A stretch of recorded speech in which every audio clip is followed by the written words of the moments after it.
Reports from Romanista indicate that Arsenal have reached an agreement with Evans Ndicka, a central defender who is left-footed. Arsenal have been searching for one ever since they missed out on Lisandro Martinez, who snubbed them and went to Manchester United. We're talking about Cody Gakpo. Ryan Babel giving his narrative of whether he thinks this boy can go ahead and really thrive at Arsenal or hit the ground running. And lastly, we're going to talk about Ben White. The manager, Gary Southgate of England, has come out and really tarnished all the rumors that really came up that there was a bust-up between him and Ben White. That's why he really called it quits from the English national team. Welcome to Rokani Media Football. It's a bit chilly where I am right now, but nevertheless, the struggle continues of really presenting you the news. But don't forget, guys, to go into the lower right bottom corner, smash the black button that has the word subscribe, and hit the notification bell that will enable you get notified every time I upload a video onto this channel. It's really great to have you always here, because there is no way we can make it without you guys. And we are now having 8,000 subscribers, and we want to hit 9,000 before the end of this year. Obviously, we are left with how many days? Close to 21 days left to end 2022, such that we usher into 2023. So guys, thank you for keeping it Rokani Media Football, and Rokan David is my name. And you know that Brazil has been knocked out, and that means Martinelli is going to return to sorry about that.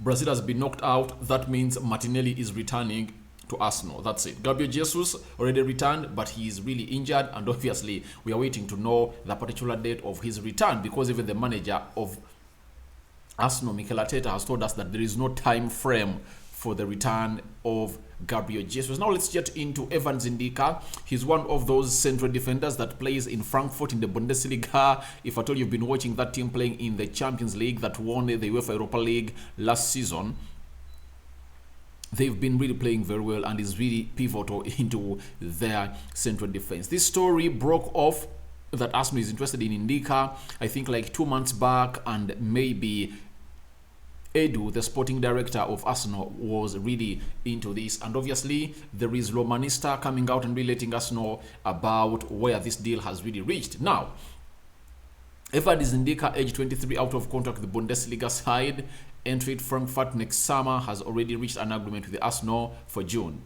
AS Roma had wanted to sign centre-back in January, but he told them he was going to run down his contract. Now, Arsenal, this is one of the best moments they're really going to enjoy in their lives, because getting a player of a quality of Ndicka on a free is really great. When you look at Ndicka, he's 23 years of age. His height is he's 1.9 meters tall, 23 years of age, left-footed central defender, and obviously he's a French international but has origins of Cameroon in his decency or ethnicity. So this is kudos to Arsenal. Guys, it's always said that the wise see ahead, and Arsenal know that they don't need to go on and spend a lot of money onto central defenders. If at all there's one that is fitting their profile and he's there for free and they can get him in June, obviously they can get that done. The player wants to run down his contract, and obviously that is confirmed. He's not going to renew his contract because his contract is left with just 6 months from January. 30th June is going to be a free agent. No, I think, yes, 30th June I think is going to be a free agent, and 1st July it's rumored that he's going to go on and sign for Arsenal. Why is Arsenal looking in for a left-footed central defender? It's because of Gabriel Magalhaes. He's the only left-footed central defender they're having in their team, and the rest are right-footed. When they went in for Lisandro Martinez, he snubbed them and went to Manchester United, yet they were tracking him from the December of last year, and they are now here to look for Evans Ndicka to put him into that position to come up and really compete. And I believe if I told you Ndicka, the project of Arsenal is really convincing, and you know that you are going to go on and get enough playing time because you are the second left-footed left central defender coming in for the side of Arsenal, and I believe everyone would love to know that Ndicka joined Arsenal. So kudos to Arsenal. You've agreed this deal. AS Roma wanted to hijack this deal in January. The central defender said, I'm going out on a free in the summer, and obviously he has gone ahead to agree a deal with Arsenal, the Gunners, who are really topping the Premier League currently by 5 points ahead of Man City. Someone will say, who is Romanista? I went ahead to start to give credit to third or fourth tier transfer journalists this summer, the previously concluded summer. All those days of Mikhailo Modric, no one knew it until these third-tier journalists came out and really hinted about it. Deals concerning Anthony to Manchester United, Gabriel Jesus. There is a source that really broke that story like 2 weeks before even Fabrizio Romano came out and really said the deal is done, and here we go. So these third-tier journalists, all fourth-tier, are really so much close to deals, and we need to give them ears. And that's why we report these stories, because we break them at first. People say that, no, you are just lying, and then later you'll find that this story has been really approved by the likes of Fabrizio Romano and maybe David Austin of this world. So Ndicka to Arsenal is a deal that is going to be done in the summer. Obviously, they've agreed a deal, and this player is going to get some good sign-on fee from Arsenal, maybe like £10 million, and some huge salary from Arsenal, maybe like £150,000 a week, and he's going to come in at Arsenal and get the game of football done in their favor. And what does this help Arsenal? It helps Arsenal to not spend a lot of money on these players. It helps them not spend money on these players, because Arsenal would have spent like £30 million on Ndicka, but they are saving 20 by giving him like between 7 and 10 million pounds. And Arsenal can go ahead and land another free transfer of Yuri Tielemans in the summer, meaning that Arsenal can find themselves getting 2 perfect players on a free next summer. So let's wait and see where Ndicka deal is really going to be going on, and when is it going to be approved, especially if the likes of Fabrizio Romano coming through and really give us the affirmation that this deal is done and dusted, that Arsenal have reached an agreement with Ndicka. And good to Arsenal, and that's what footballing teams do, and teams that win trophies do. They go ahead and sign players early enough. They can't wait to go on and really sign him, to see to it that that pre-contract is observed. And remember, if you're outside the Bundesliga, you are allowed to agree or to sign a pre-contract. And I believe the best thing to do is Arsenal should go on and sign a pre-contract with Ndicka, to see to it that they are 100% safe from this player not being hijacked by any other team. You saw it when Kylian Mbappe ran down his contract. He had agreed everything with Real Madrid, but Florentino Perez forgot one thing: to sign a pre-contract with him. If he had signed a pre-contract with Kylian Mbappe would have been a player of Real Madrid.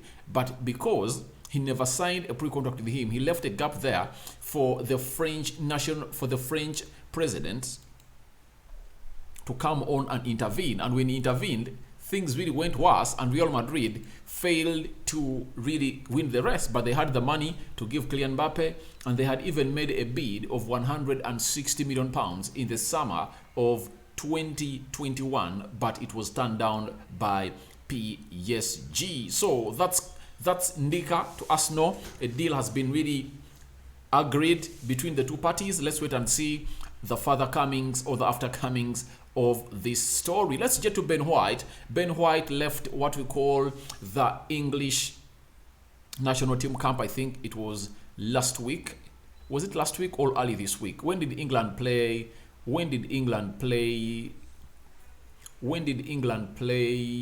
Senegal?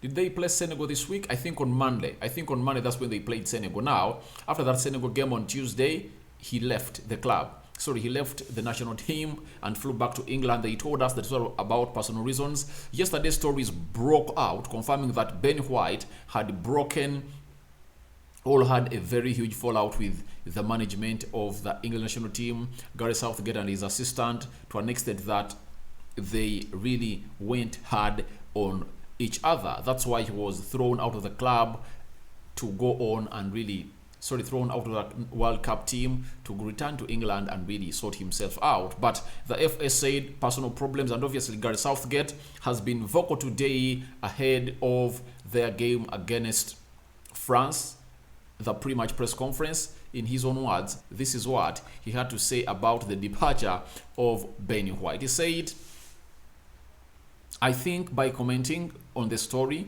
I could be giving it any form of credibility.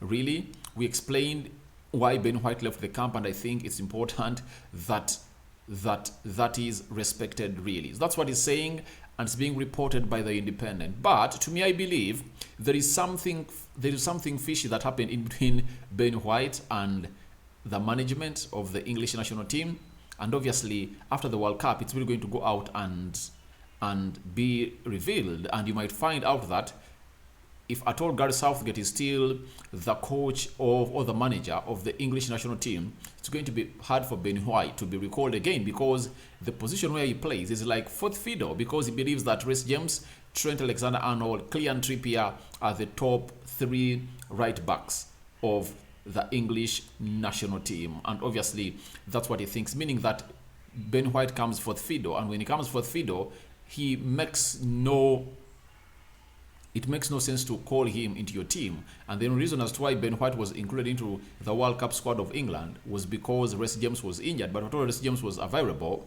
this lad wouldn't have made it. And obviously, they've told us that he's trashing rumors of Ben White, that he fell out with him at the World Cup, and they are focused onto the game against France. And England is playing France tomorrow, and let's wait and see what's going to happen, as Argentina right now is leading Netherlands by 1-0. Lionel Messi finding an assist in there for you. He now has, is it 8 or 7 assists in the World Cup, and has put close to 67 passes into the final third area of the opponent. And let's wait and see what happens from this game, because the winner here is going to face Croatia, and the winner between France and England is going to face the winner between Portugal and Morocco. That's what the World Cup is all about. Now, after that story of Ben White, Cody Gakpo is one of those players that Arsenal has been chasing for a lot. And to get to know about Cody Gakpo, it was because Arsenal had a lot of interest in Cody Gakpo. Right now, he's at the World Cup, played 5 games, 3 goals scored. His price is really hefty, but I believe Arsenal might be in need of such a player in the names of Cody Gakpo. Now, the ex-player of Netherlands, played for Liverpool. You know him, Ryan Babel. If at all you've been watching football for a very long time, he played for Liverpool. He was really a very good player, but obviously I think his discipline failed him, because his talent was really immense, and Ryan Babel couldn't make it to the levels where I expect him to be. He has come out and really given his view as far as Cody Gakpo to Arsenal is concerned, and I said, who am I not to come out and share his view onto this channel and really give you my reaction to it. Now, Ryan Babel, former Liverpool player and Ajax, has said, I don't know if United would be the right team for Cody Gakpo. Players have to decide for themselves what they do, but Arsenal would suit him. A good young coach who has been a footballer himself. So Ryan Babel believes that Cody Gakpo is a better fit for Arsenal than at Manchester United. To me, I believe he works well for both teams, because they really need a centre forward. But what makes Cody Gakpo a special signing at Arsenal, if at all Arsenal go for him, is simple. Right now, Gabriel Jesus, their talisman, is injured and is going to be out for like 3 months. Cody Gakpo can announce his arrival at Arsenal for those 3 months and obviously be so much integral in what Arsenal is going to achieve this season. He is good at goal scoring, and Arsenal can really get him into play a lot, and he can at sometimes switch off the left, switch on the right, and sometimes play behind what we call the centre forward. You can as well play them together with Gabriel Jesus front to go on and really search for goals. That's what Ryan Babel is saying. And the manager, Mikel Arteta, I believe Mikel Arteta has proven very many people wrong, including those Arsenal fans. Arsenal fans last season reached an extent calling him out after losing 3 games that opened up their season: 2-0 to Brentford, 2-0 to Chelsea, and 5-1 to Man City. And they said, all right, Arteta needs to be sacked from Arsenal. But Arteta continued to put up his beautiful display of the game, and right now he's really one of those that everyone is talking about as one of the most brilliant managers, and he's also tipping him to be a good manager and a good manager to improve Cody Gakpo further, because him himself played the game of football, and he knows what the match situation is all about and exactly what Gakpo needs to go on and really thrive at Arsenal. So thank you guys for watching in. Tell me what you think about Ndicka agreement to Arsenal reached. Then Gakpo, better fit for Arsenal than Manchester United. That has been said or revealed by the former Liverpool and Ajax player. Ryan Babel, what are your thoughts about it? And lastly, the manager of England trashing the rumors of Ben White that he really fell out with him at the World Cup. Rokani David is my name. Thank you guys for watching in through a sign out for now. Let me watch this game of football. After watching it, I'm going to return with what we call the match reaction of Netherlands versus Argentina. Sign out for now. See you later, and may the Almighty Lord bless you abundantly.